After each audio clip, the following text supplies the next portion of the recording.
All right, let me pitch something to you. Fixing Batman v Superman storyline. We're talking about this very.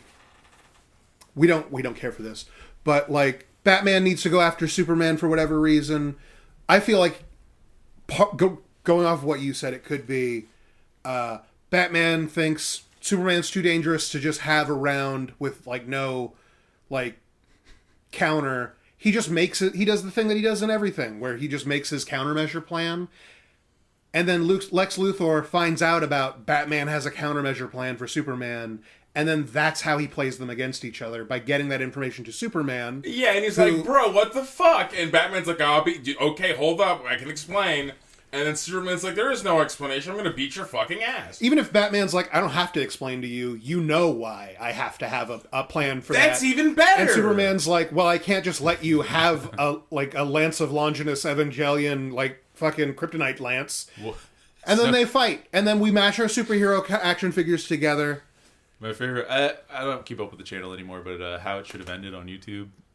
They had like a whole bunch of fucking versions of that because it was just so bad. Yeah. But they did a bunch of rapid fire ones because it was just like, look how easy it would have been for him to kill Superman. But it was, because he has like the Gatling guns or whatever that show up and they just don't do anything. No.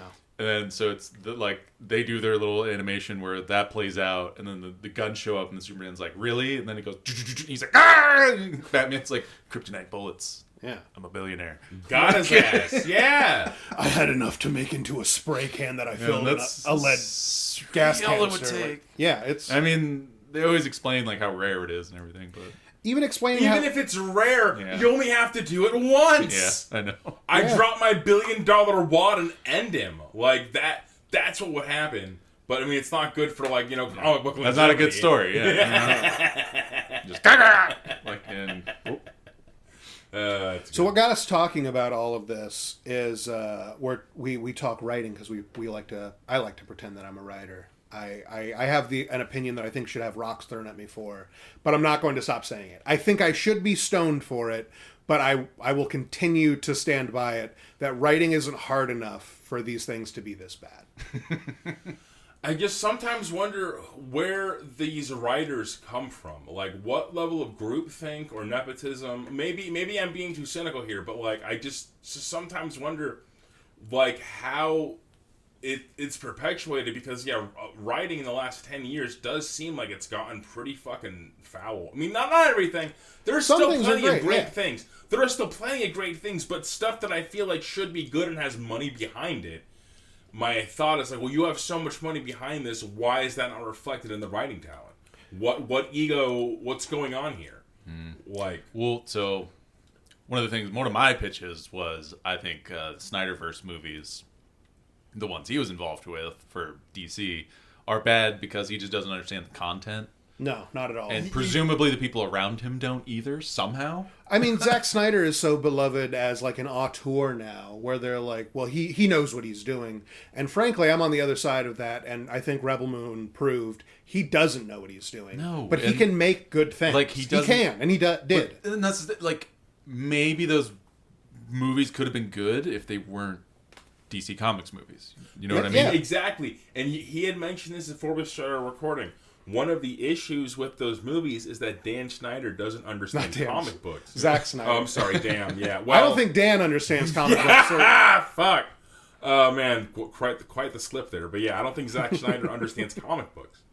Maybe he grew up reading them, maybe he didn't. But, like, a fundamental part of comic books is, like, there's, like, a bunch of moral elements and undertones that you typically want to use, and kind of, like, subverting those can be detrimental. And I feel like most of the Warner Brothers DC cinema universe, they've gone too gritty and too dark to its detriment, and kind of going away from like those roots of like comic book heroes beating up villains. Comic book heroes are like the modern interpretation of like demigod mythology, where this character is less like a person and more of like a set of ideals and ideological standards that we then put into like. We put them into troubles and tribulations. Yeah, you put them into a setting, into a theater. And that's a lot of fun, but, like, Zack Snyder did not do that, and instead made a bunch of other weird choices.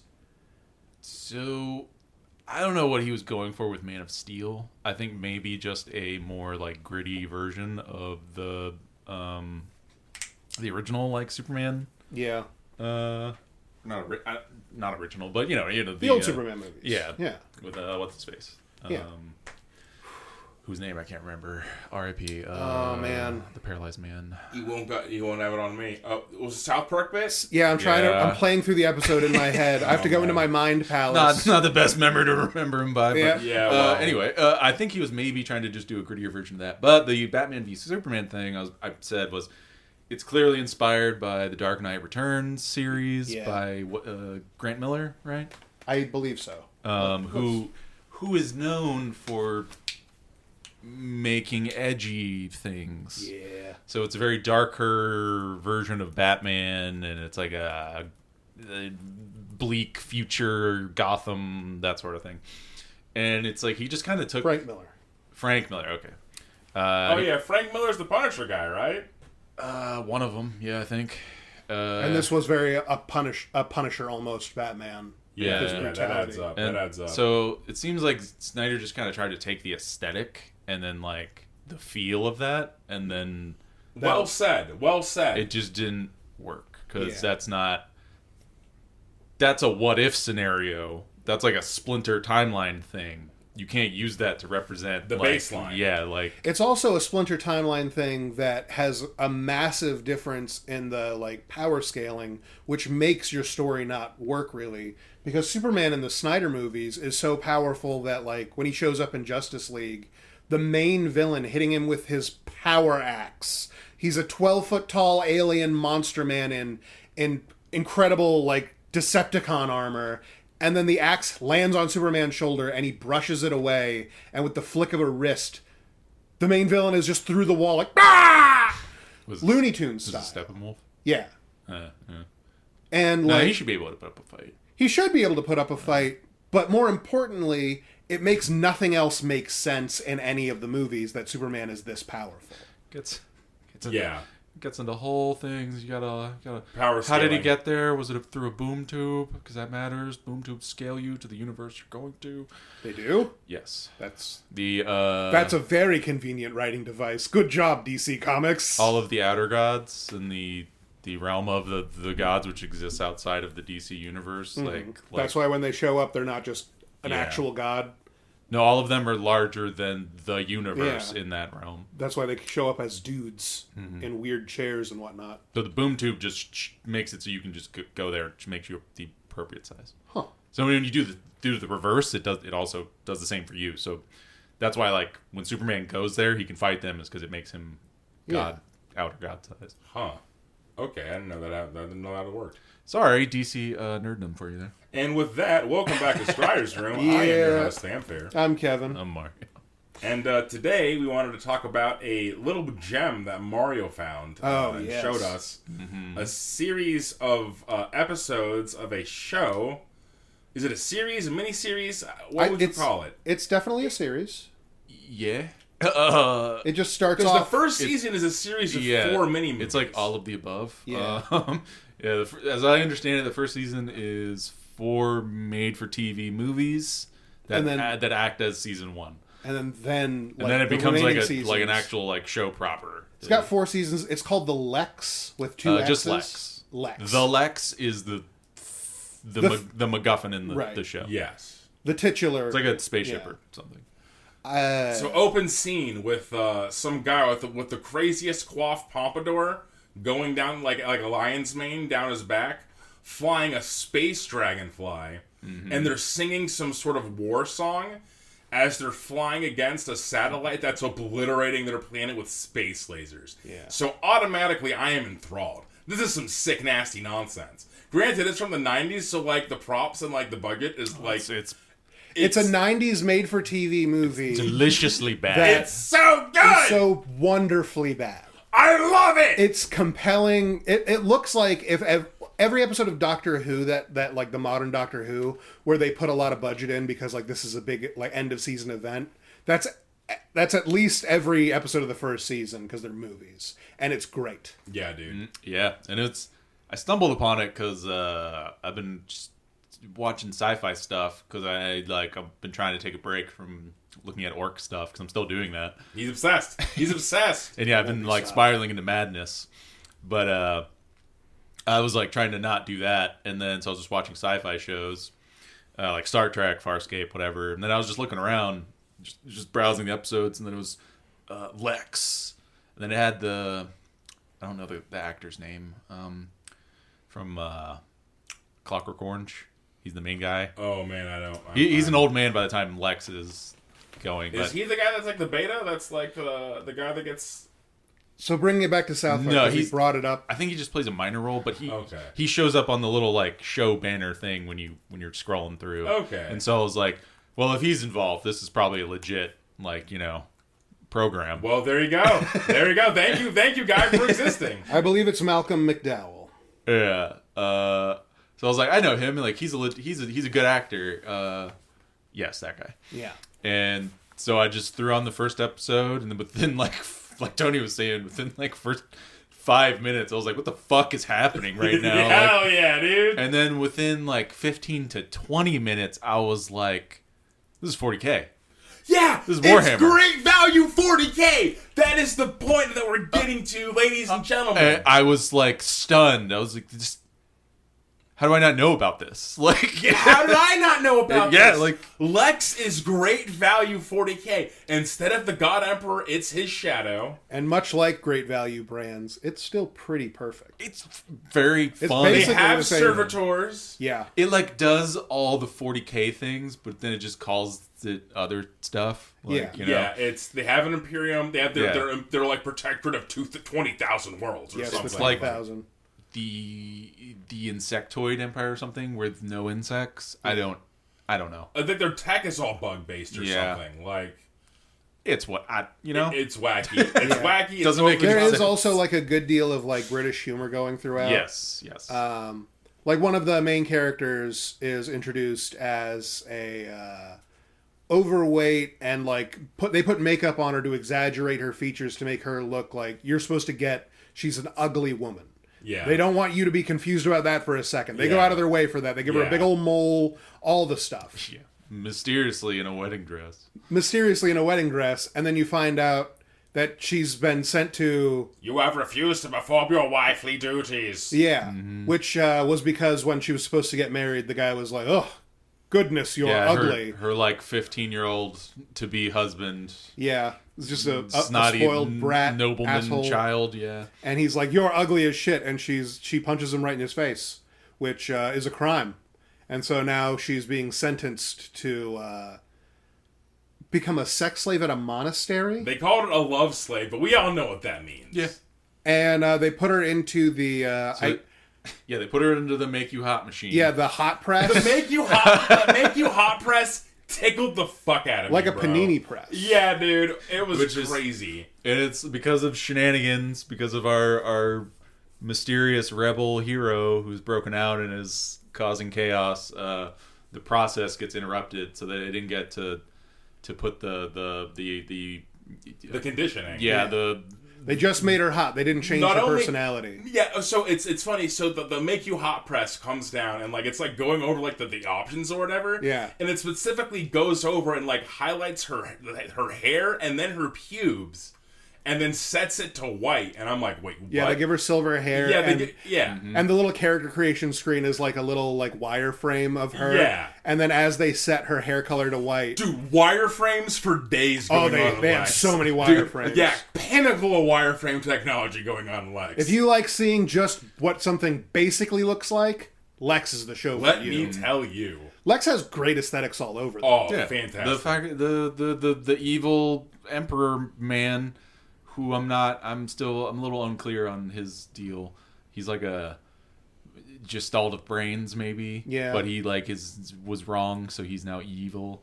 And he is a xenomorph like leather. He has like a leather robe hooded thing. cloak. It's like it's sick. It looks so hot and heavy. He walks. It looks like it's miserable. Oh man, you must be fucking miserable. But he walks into the room and he was just like, "I'm the evil lord," and it's just like, "I see that." Like, yes, you are. We can tell very clearly. It's very funny. Like, there's very wild nonsense show. And I pitched it like discount 40K with like the set production of like Monty Python. Yeah. Yeah, well That is what we're talking about here. With a special effects budget that Monty Python would have killed for, I presume. Yeah. Which isn't a high number, I don't think. They would have killed for much less, but one of my favorite, still really good effects for their time. Favorite fun facts about Monty Python and the Holy Grail is that the reason they had the coconut bit is because they genuinely ran out of money for horses. Mm-hmm. Yeah. They were like, oh, well, this is all we got, so this is all we'll do. Yeah, it ended up being one of the best jokes in the movie. Oh, yeah. I love it. It's such a good joke that, like, every time I come over here, I still think about the coconuts that you guys had. Yeah, we did have coconuts. Yep. They had coconut shells back when we were little gremlins, and we would clack them around like we were doing the Monty Python bit all the time. It's a good bit. Yep. It's a great bit. Very funny, and we're horrible nerds. Oh, yeah. Which, yeah. So I discovered Lexx, and then I was just like, well, I'm going to make everybody watch this now. And Yeah. I'm glad everyone agreed with me. He put on the first episode, and I think it dilated time. It's like a made-for-TV movie, so it's it's not like a 30-minute thing. It's like an hour to an hour and a half, probably. Each one of the first ones was like 90 minutes. But it felt like it was on all day. But not because it was boring, because so much fucking happens. Yeah, they packed a lot in there, man. Oh, it's a proto Coppola effect. Oh, man. Yeah. Oh, man. Except it's like you can follow, you know? Yeah, this is actually coherent. Like, this is actually like an actual, like a thing I can follow. Coppola went too far. He did. He broke through the other side. which is pretty impressive, and when you think about it. Yeah, 'cause Lexx is pretty wild. Even as, like, low-budget sci-fis go, it's pretty... Yeah.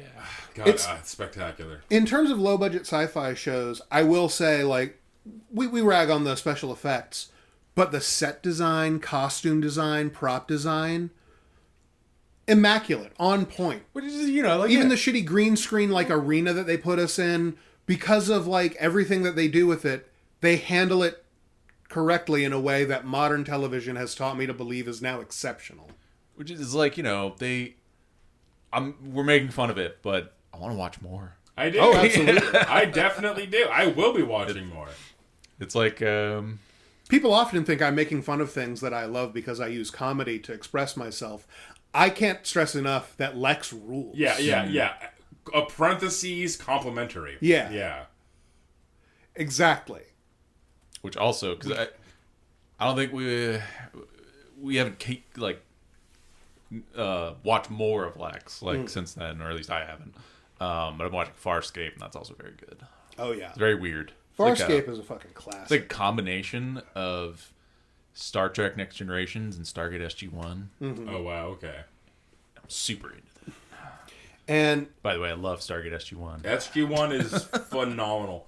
Dude, Sci-Fi Fridays growing up. That was my Star Trek growing up. Yeah, maybe not that intently, but I quite enjoyed. Nick and I, my brother, would go out on Fridays and we would go to the local gaming store, Game Parlor. Yeah. And we would play the original Nerd Shelter. The original Nerd Shelter. My first set of dice there. Oh man, R.I.P. Nerd Shelter. But yeah, we would play like tabletop games there on Fridays, and then we would come home and then Stargate would be on. Yep. And then we would watch Stargate. And that was prime little kid time. Yeah. Stargate was also a thing at my house. Obviously, you know my dad. That's hardly a surprise. Oh yeah. But for Farscape, in my head, what it was, because it feels like it has like an analog to basically all of the tertiary characters in Next Generation. They're all aliens with their, I'm like, this is Star Trek Next Generation, but rock and roll. It's gritty. Yeah, Farscape is just like cool with so. It's not that Star Trek isn't like afraid to be weird or anything. It's super weird, like all the time. But they had a whole episode. But the Enterprise itself is not.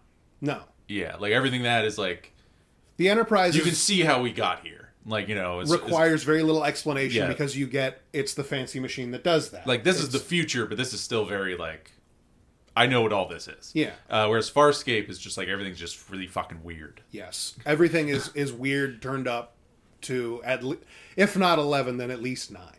Yeah, like because all the aliens are like weirder and the alien guy who's part of the ship. Yeah, so the ship is a biomechanical life form called a Leviathan. Yeah. It's a living ship. And then their pilots are called navigators. You know, where'd they get that? Right. Then they like fuse into the ship, and he's like a sort of bug man. He's got like 4 arms, and he's a great big puppet that I think. and then they have they really had a lot of fun with. They have That sounds awesome. They have a synergistic. I haven't watched about a first life game. form. It's really good. I'm like sort of. I think I'm halfway-ish from the first season. It's good. I like it. The one guy though is definitely just not Worf. Yeah, he's just totally Worf. I love that. and I don't think she's next generation, but also like, at least in terms of stylistic choice, the blue girl is very clearly like supposed to be like. Remember 7 of 9? She's doing that. Well, oh man, so that was one of the. So I haven't seen like all of the Star Trek stuff, so it's like I wasn't able to draw connections there. But trying to wean myself from orcs a little bit, take a break. Right. I was still drawing connections everywhere. Oh like, yeah, and all the of shit these I was things watching are just influenced by the same. And so basically what you just said, instead I connected it to something else, and it's just like, wow, these blue people, these blue aliens, they have a whole they have like mind powers, and that's like a whole part of their culture and shit. And then most of the ones we see are women. How mysterious. Wow. I know a video game that has one of those. Mass Effect. Yeah. Blue Space Babes. She could have done with the white hair. And they're Yeah, she could have done. I don't like the Blue Space Babes in Mass Effect. Like, you need to have hair. Blue Space Babes. But sorry, I was just like, I haven't played much Mass Effect, but I was like, I know a little bit about the blue people, and I was like, wow, okay, they're all female, they have weird mind powers, and they get impregnated by other species by mind Sure. stuff. Which not exactly a parallel to the blue people in this one, but there's so many similarities. I was just like, that's Mass Effect. You were Farscape nerds. Yeah, Blue Space Babe goes back for a while. Yeah. But the specifics of Farscape, I feel like Mass Effect is absolutely heavily influenced by. Yeah, I'd buy that.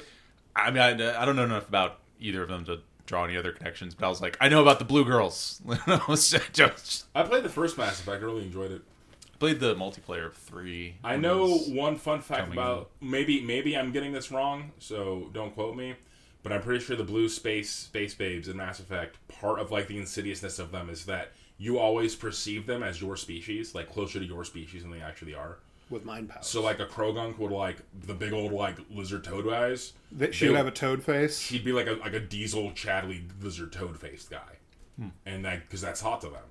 I would presume that they're probably roughly physically the same, like, proportions and size. But, like, you know how, like, perspective shifts things? No, exactly, yeah. I don't know how their mind powers work, but the only thing I know, because I did play a little bit of Mass Effect 1, and you can, like, talk to people about it. Yeah. Or it was one of them. I don't know. Play video games. I've never played a Mass Effect game to completion, but I think I've sampled them all. But you can talk to the blue chicks, and then one of them, I think she's your companion or something. She explains their reproductive cycle, which is just like their whole thing is they consider you need to get mind impregnated by another species because then it adds to your like genetic diversity.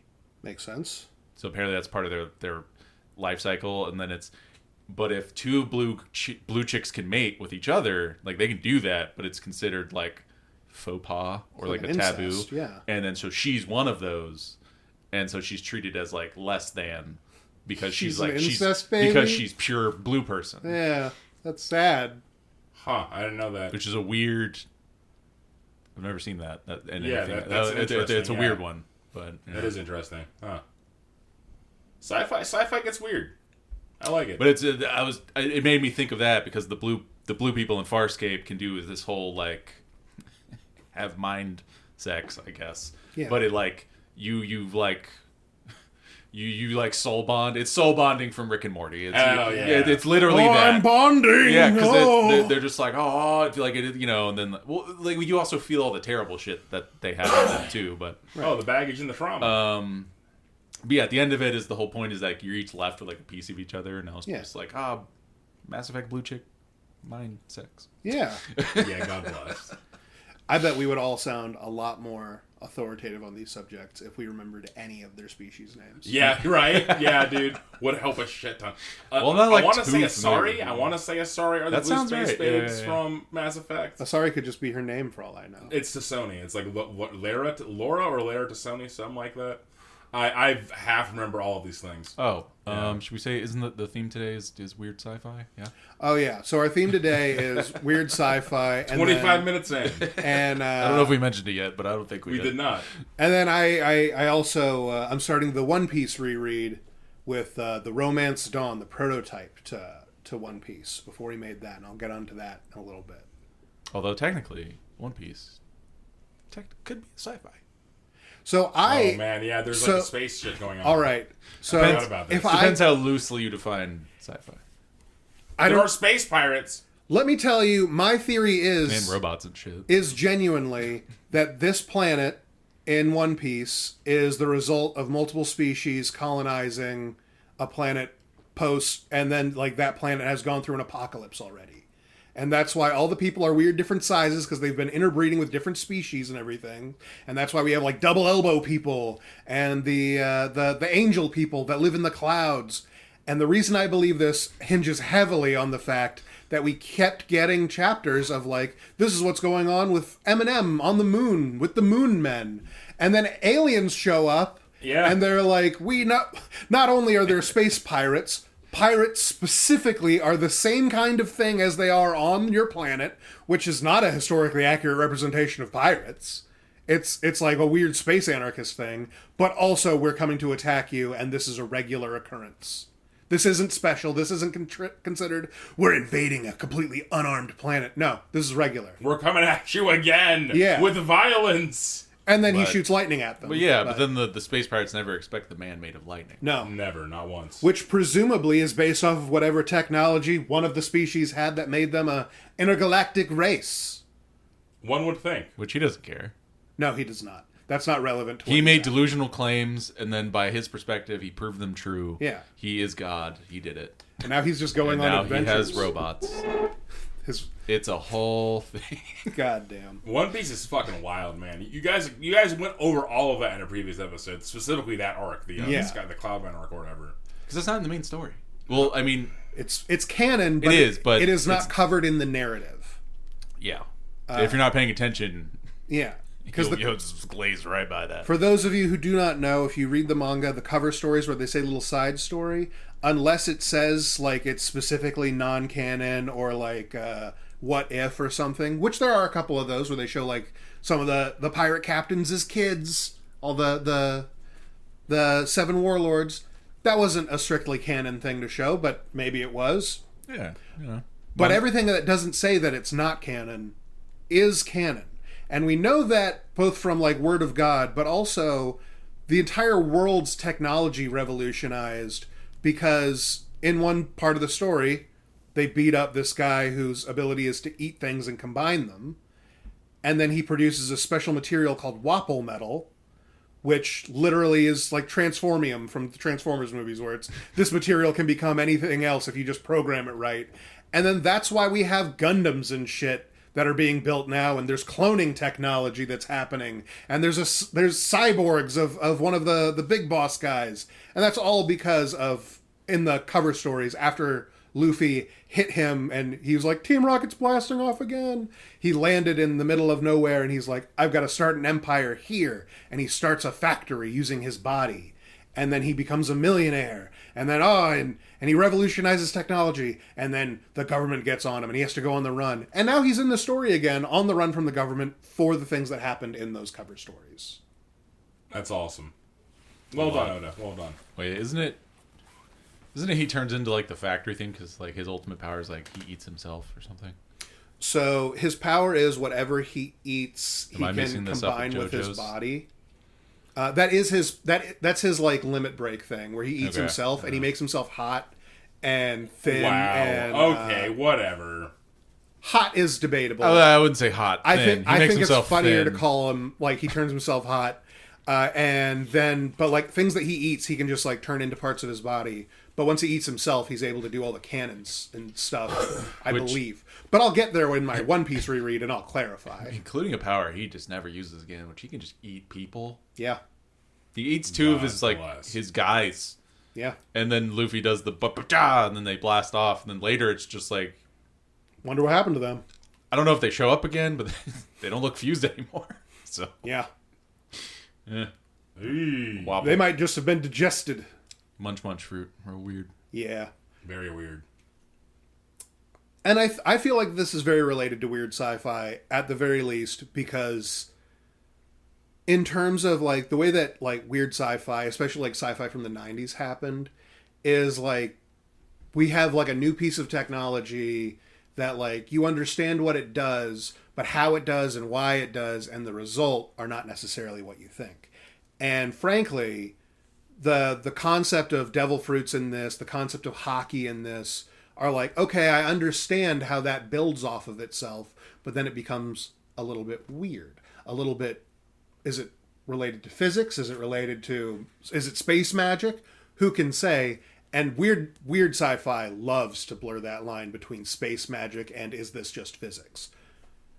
So, weird sci-fi, right? Yeah. I thought I knew what weird sci-fi was until I started reading old sci-fi. Oh, yeah. Old sci-fi is weird. Oh, yeah, dude. Back when there weren't rules yet, because... Things weren't established. No. Which I just learned about something new, because most of my exposure to British like sci-fi media, I would say like the lion's share is probably 40K. Yeah. There's probably like Doctor Who or whatever that sort of shit, but it's just like I haven't really like read any like sci-fi series from like British people, and then I just learned about this one called The Culture. And, oh baby! Yeah, I was telling them about it, and it was really interesting. It's basically like a vision of like a utopian society in the future that just like works. It leans more Star Trek than like Dune, say. And then something that the video I watched, like giving a summary of the series, the guy explained that like British sci-fi and American sci-fi have like differ in that like the authors, like particularly in America, they have a tendency to, whether it was intentional or not, like put more like military themes in their stories, whereas they tend to lean more into like, I guess, right-wing stuff, sort of. Like, not necessarily, but like even with like a progressive mindset, like the military shit like slips in. Right. You know what I mean? Yeah. That's still like a core component. Yeah, and then whereas the British sci-fi tended to have more of the opposite. Like they would envision like more socialist societies that would just function, like post scarcity, more of a Star Trek, like a functional good society. The future isn't bleak, like we figured shit out. And then so half of it is that, and then the other half is them taking the piss out of American sci-fi. I mean, it's pretty silly. Judge Dredd. Yeah. Oh yeah. That is just making fun of. Yeah. Like the grimdark. Yeah, like hyper military. You're accused of super crimes. This horrible like authoritarian government. Right now, and then that's the joke. Like it's too brutal for it's extra brutal for like no reason. Yeah. For comic effect, really. And then how did we receive that in America? We thought it ruled. This is fucking awesome. Gaze into the fist of dread. And then meanwhile, missing the point yet again. Yeah. Meanwhile, across the pond, they're just like, the Americans didn't get it again, but they're buying it. The Americans are buying our works. Are they laughing?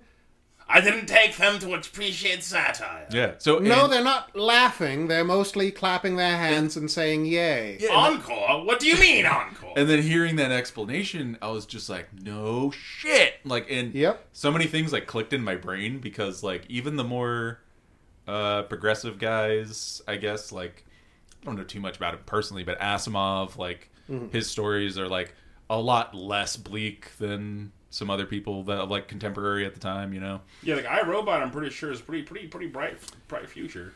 The Asimov series spreads over like a really long time, so I haven't like read the Robot series or any of his other series. Maybe I'm wrong. But I read the Foundation series, and that takes place in like the far future. Mm-hmm. That's one of the series that heavily inspired 40K, because there's like the Galactic Empire and yada yada yada, and then like basically a scientist predicts that like it's everything's gonna fall apart. Like he made up like a nonsense like science that can like predict shit based on like people's social interactions. It doesn't make any sense, but like it's like a huge part of that series. So the Foundation is like the Psychopaths. it's like the backup plan. Yeah, it's just like this is how we're gonna preserve knowledge so 40K doesn't happen. Basically, that's the Foundation. Makes sense. Which is like a more positive view, but you can still see it in his work because the Foundation was just like everything's going to collapse. Like I figured it out with like fake math, and so the Foundation and then the second Foundation were established to have humanity rebuild.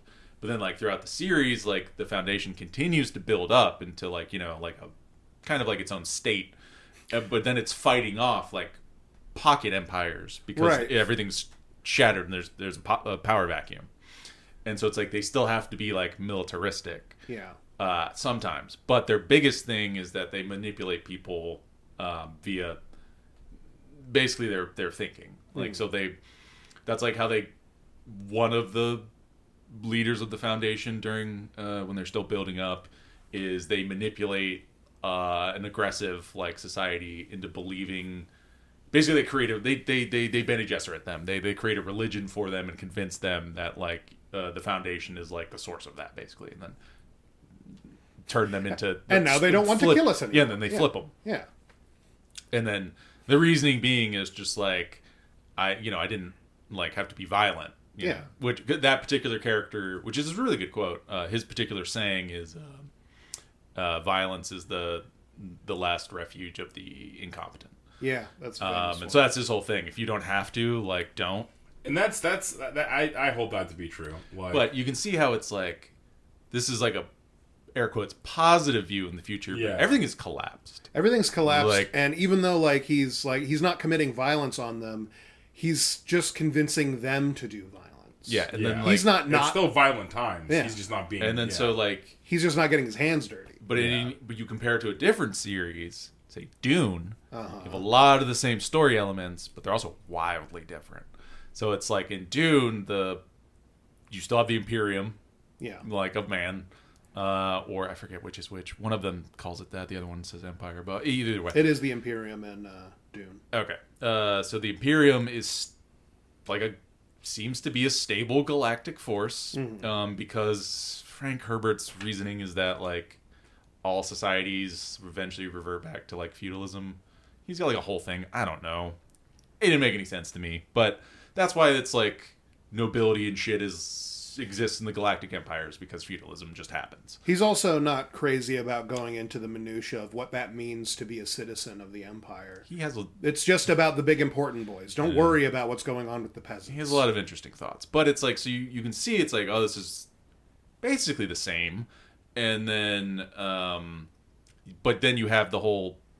Then it turns into like it's really not a savior story. He's trying to show like savior stories don't work. Yeah. But that's what it it's a deconstruction. Yeah, that's what it plays out as. Yeah. And then you also have like a long progression of time, but then it like goes in like this weird different direction because the Foundation was set up so that so we can have society later. Right. When the dust settles, we'll be able to build buildings again and be people. Yeah, meanwhile, Dune happens. He accidentally fulfills the savior prophecy, causes a religious crusade, which slaughters trillions, untold numbers of whoever across the galaxy, and he's just like, didn't mean to do that, whoopsie. That's what we call an oopsie daisy. Which then leads us to like smash cut. His son is fused with worms and is now Worm Hitler. 1,500 years of being the God Emperor, and then he's doing what he's doing for basically the same purpose as the Foundation. But his conclusion was, I'm going to dominate everything, become the worst tyrant ever. They're going to rebel. I've made blanks, basically anti-psyker people. So you can't see them in prescience. So bam, prescience doesn't matter anymore. I'm turning off this bullshit scripted destiny stuff. Yeah. And then everyone will hate dictators, and probably worms too. That's sort of like an accidental. They got clipped in the drive-by. Sorry, worms. But like everyone will hate the tyranny. Everyone will be completely impossible to predict, so no Bene Gesserit plots work. It's the foolproof plan to actually give people freedom. Ironically, it does also fulfill literally all the qualifications that the Bene Gesserit said before would definitely cause the end of humanity, but we're pretty sure it won't.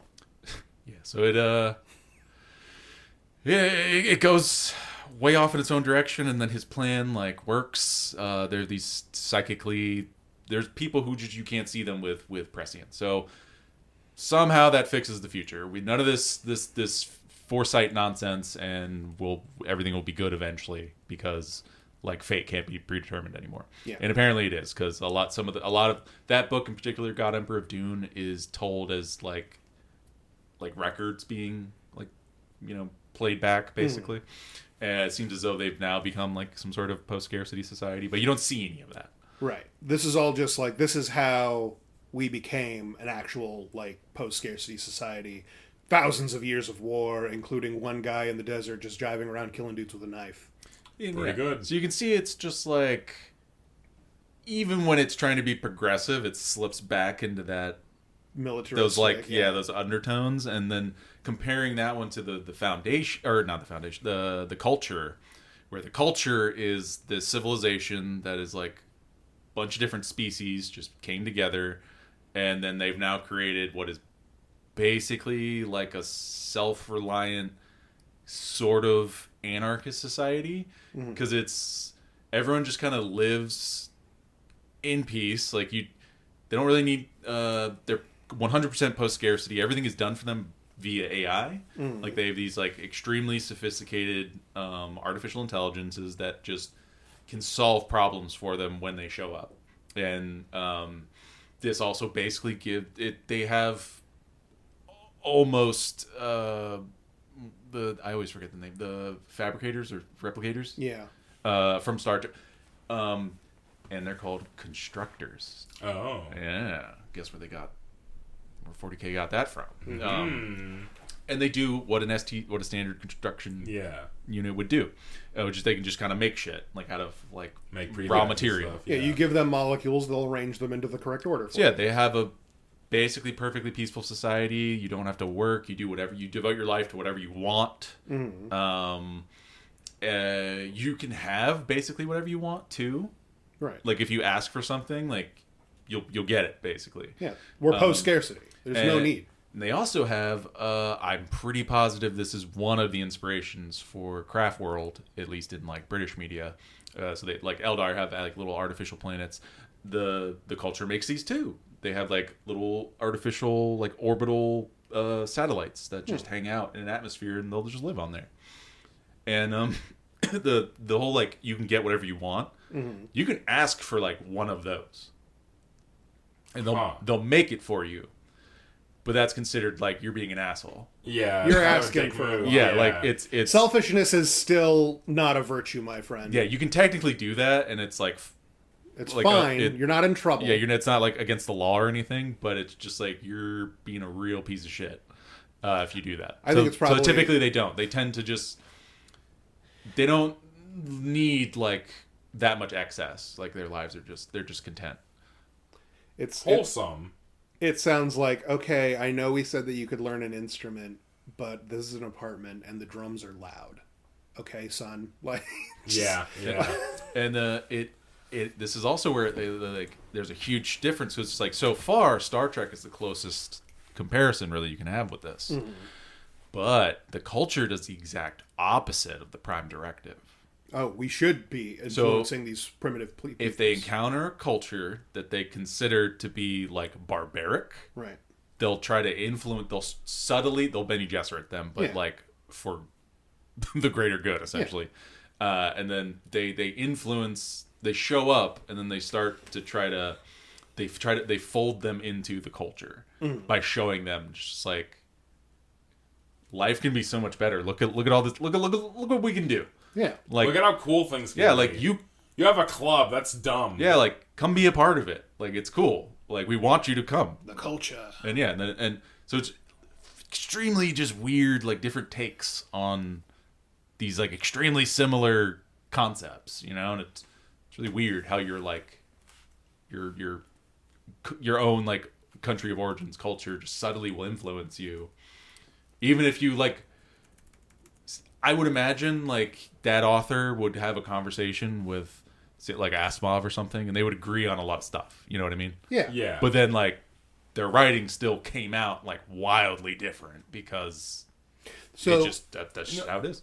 Kevin once told me that like a lot of authors, especially novelist authors, will have a problem being like, oh, I don't want anyone to steal my ideas, so I don't share any of my ideas, which is like sure and fine or whatever.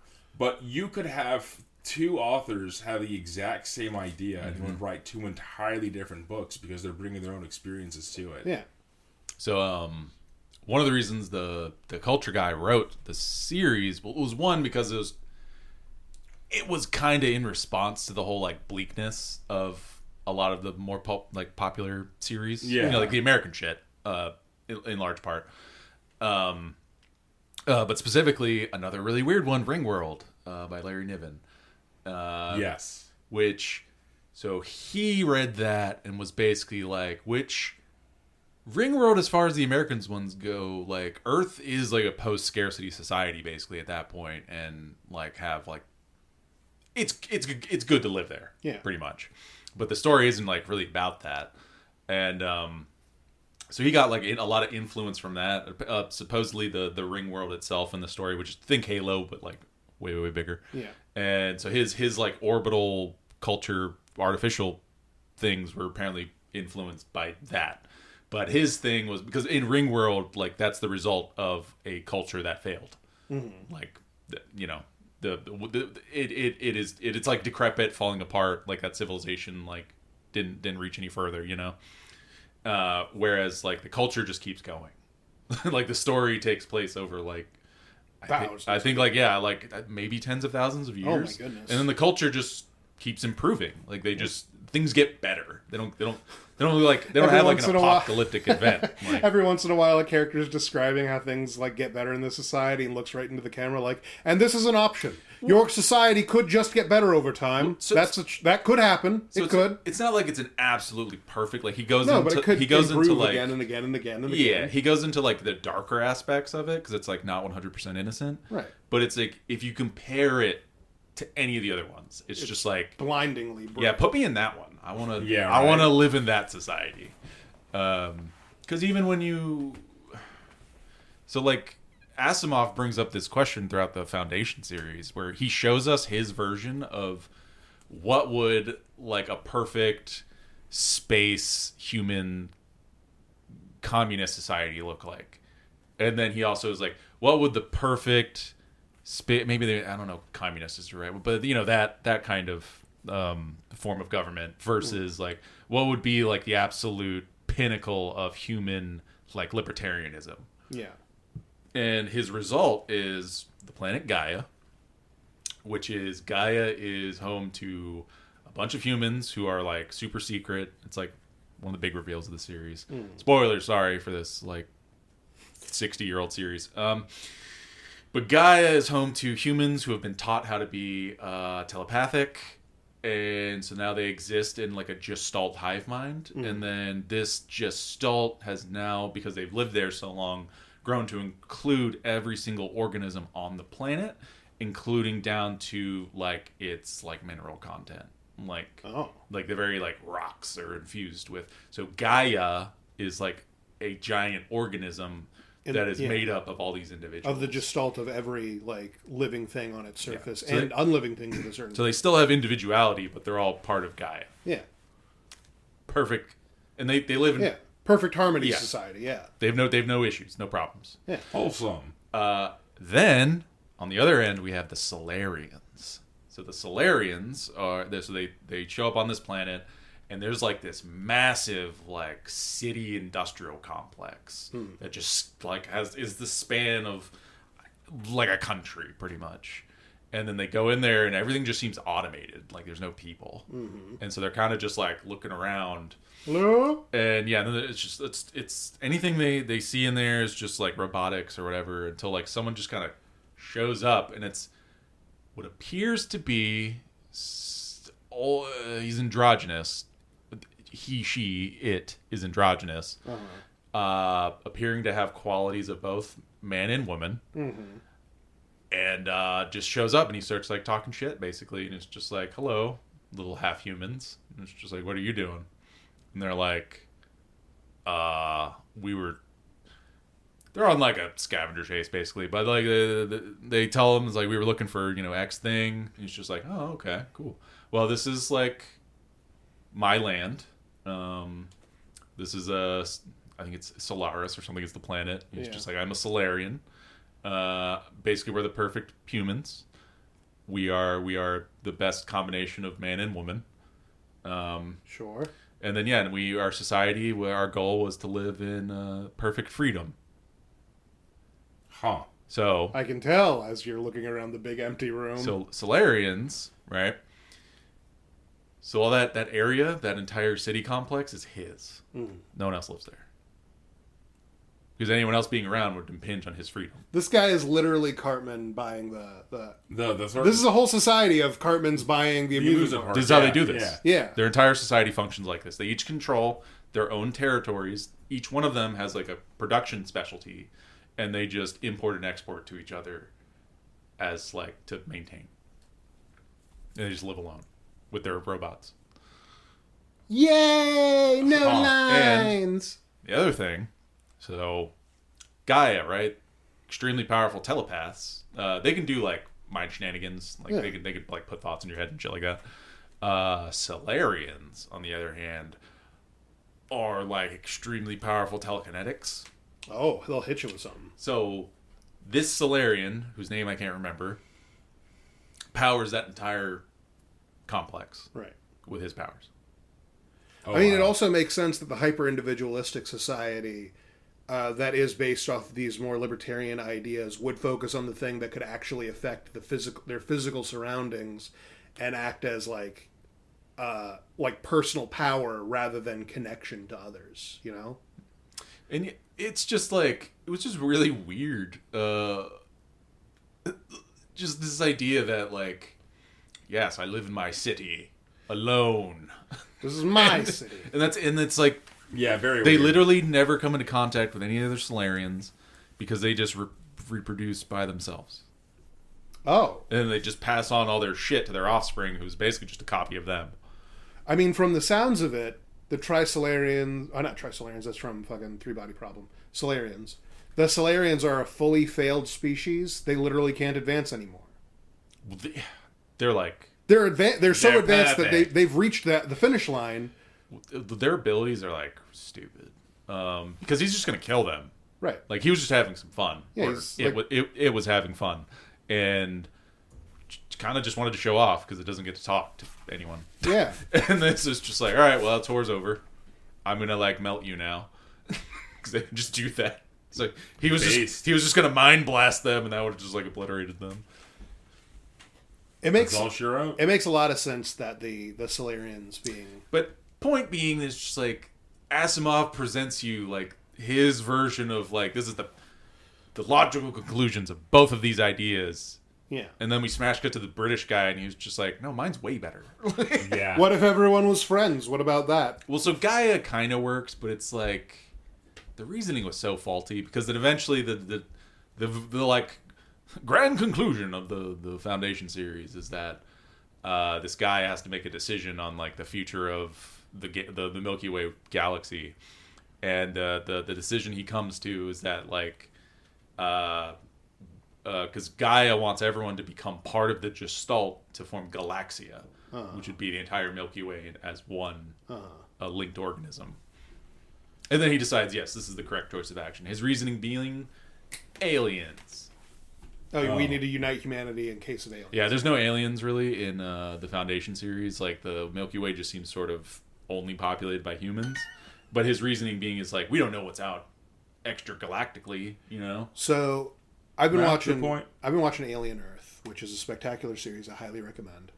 But like a key part of the Alien like franchise series really is that in local space, like all of like our galaxy, there are not aliens, not even close to being aliens. We have to go really far out to find any kind of aliens. To the point where like the opening of Alien Earth, there's a 60-year mission that was they can reach like close to light speed, so they were like going far as hell outside of like our galaxy to grab specimens and then come back.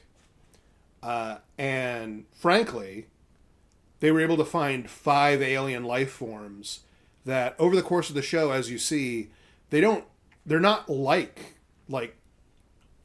our kind of organisms that need to like eat to do things and like live in the ways that we do. They're animalistic and they have predatory like natures and like methodologies and mechanisms because like that's what it means to like be an organism that needs to survive.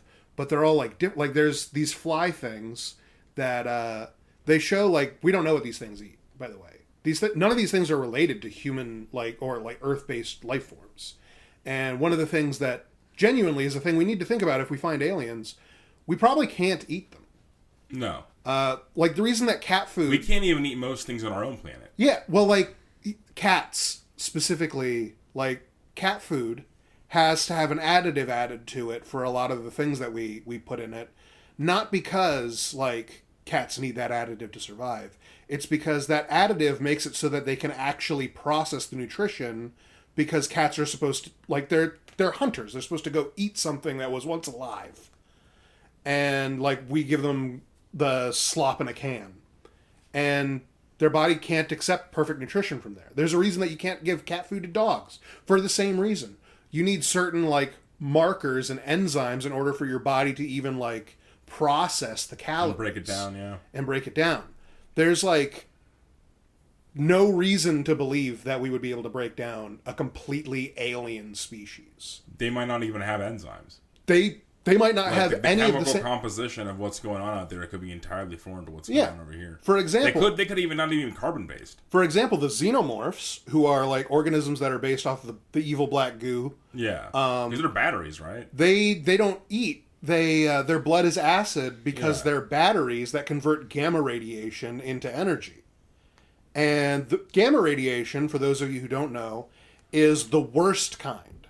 That's the one that the reason that it's called gamma is like there's alpha radiation, which generally is stopped by like a thinner, like the way that I learned this is like the slices of cheese where it's slices of Swiss cheese with holes in it. Mm-hmm. Alpha radiation typically will be stopped by the first layer. Beta radiation is what gets by. But beta radiation is stopped by the second layer, and gamma radiation is what gets by. And the gamma radiation is the stuff that literally will just like, it's like shooting billions of bullets at your DNA. It's the stuff that like, that's the kill you kind. Which is why it turns you into the Incredible Hulk in the Marvel series, I guess.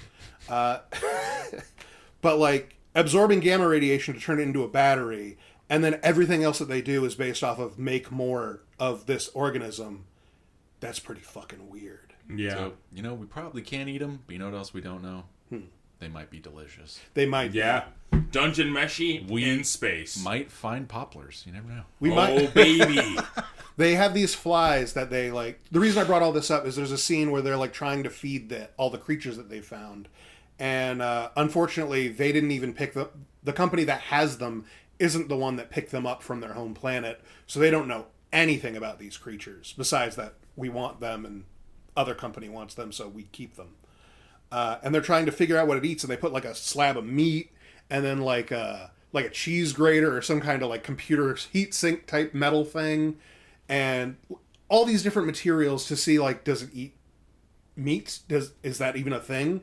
And it eats minerals, and it gains like nutrition from melting minerals like a fly where it spits acid on them. And there's like a fly creature, not a fly creature, an eyeball creature that we haven't seen eat yet, but he's the coolest. But like, I know it from the memes. it doesn't seem to need any nutrition that we've seen. It has like a little feeding port in its cage, but we never see it get fed. They just put it in a sheep. There's like there's also these leech things, these awful spider tick things that they go out of their way to say they drink blood out of living creatures, but they don't eat blood. What their body does is it separates the oxygen from your blood, and it uses that to fuel itself. Huh. Weird, right? Interesting, way of doing that. But in terms of, like, what if there was not, like, the predator predation, like, food mentality of these aliens, where they eat flesh for themselves. Yeah. Well, what else is there to eat? And frankly, they did a really good job. It was a very fun series. And with that, we're going to end tonight's episode. Thank you so much for listening. If you enjoy the nature of this content, go and give us a like and subscribe on YouTube. You can go ahead and give us a follow on Blue Sky, and you can support us on our Patreon. Have a good night. Good night, Bye. everybody.